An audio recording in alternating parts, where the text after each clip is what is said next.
Assalamualaikum warahmatullahi wabarakatuh.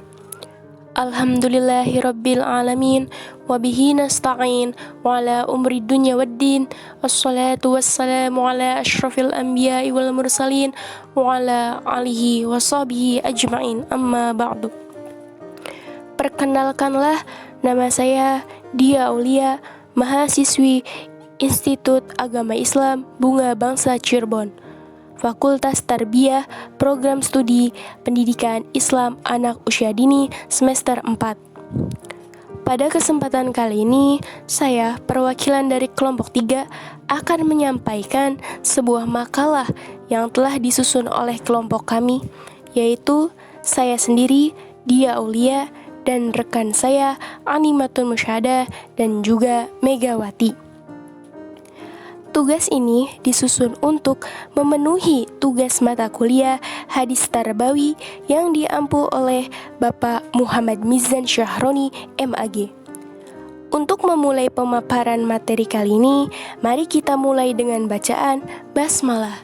Bismillahirrahmanirrahim. Definisi guru.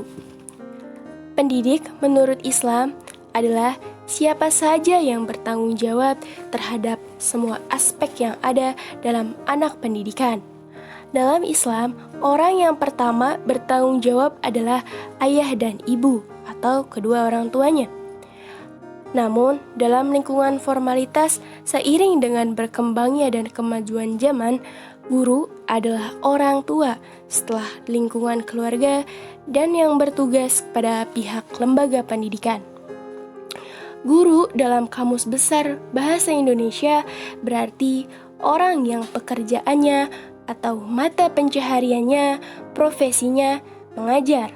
Pengertian ini memberi kesan bahwa guru adalah orang yang melakukan kegiatan dalam bidang mengajar. Istilah guru sinonim dengan kata pengajar dan sering dibedakan dengan istilah pendidik. Tanggung jawab seorang guru.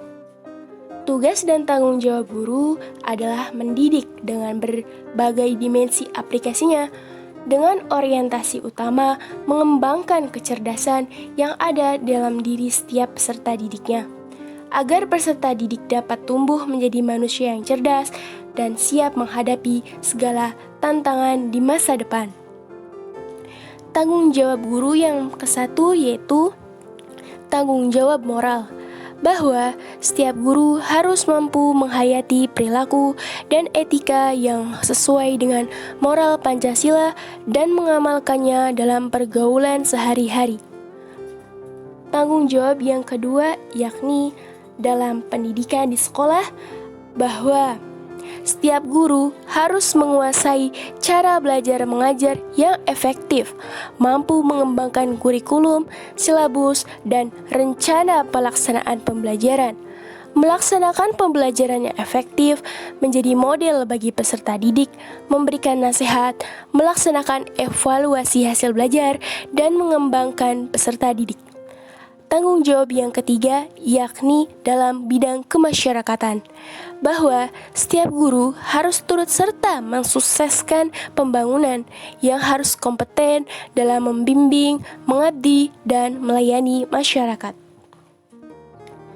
Tugas pendidik yang utama adalah menyempurnakan, membersihkan, mensucikan hati manusia untuk bertaqarrub kepada Allah Subhanahu wa Ta'ala.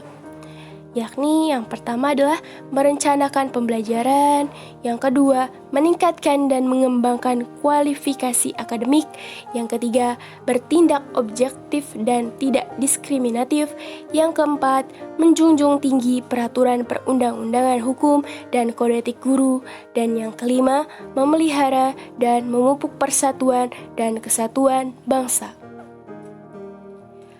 Penjelasan hadis tentang guru. Allah sebagai pendidik utama yang menyampaikan kepada para nabi berupa berita gembira untuk disosialisasikan kepada umat manusia. Sebagaimana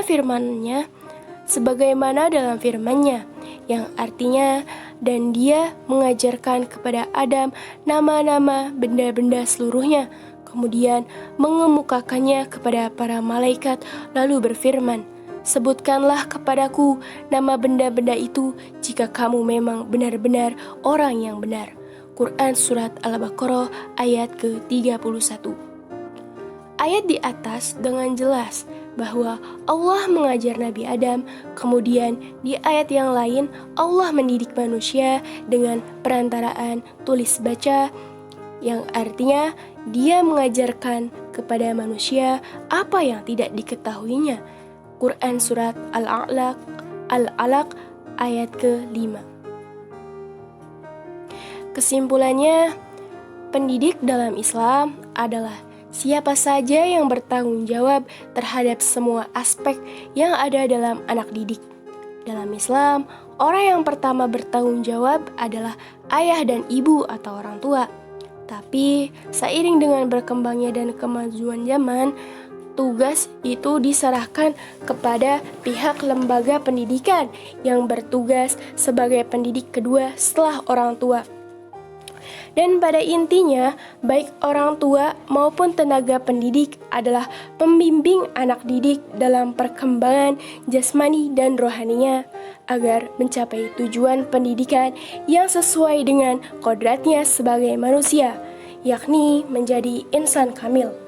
Rangkaian firman Allah SWT dan hadis Rasulullah SAW yang tertera dalam pembahasan yang kesemuanya merupakan penjelasan tentang pendidikan yang perspektif Al-Quran dan hadis, yaitu guru harus memiliki sifat takwa kepada Allah, memiliki sifat kasih sayang dalam menjalankan tugasnya dimanapun dan kapanpun ia berada, kuat menghadapi tugas, masalah, dan segalanya yang ada dalam proses pendidikan, bersifat jujur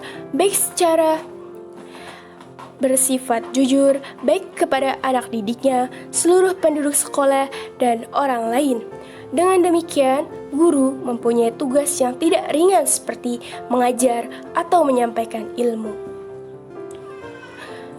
Sebagai konselor yang akan memberikan solusi bagi permasalahan yang dihadapi anak didiknya, juga sebagai penuntun dan mengarahkan anak didiknya menuju tujuan pembelajaran yang akan dicapai, yakni membentuk manusia yang luhur, baik secara kognitif, afektif, dan psikomotorik. Sekian dari kelompok kami, kurang lebihnya mohon maaf apabila ada salah kata dan pembacaan.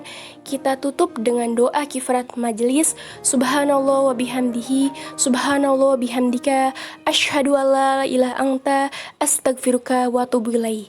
Assalamualaikum warahmatullahi wabarakatuh.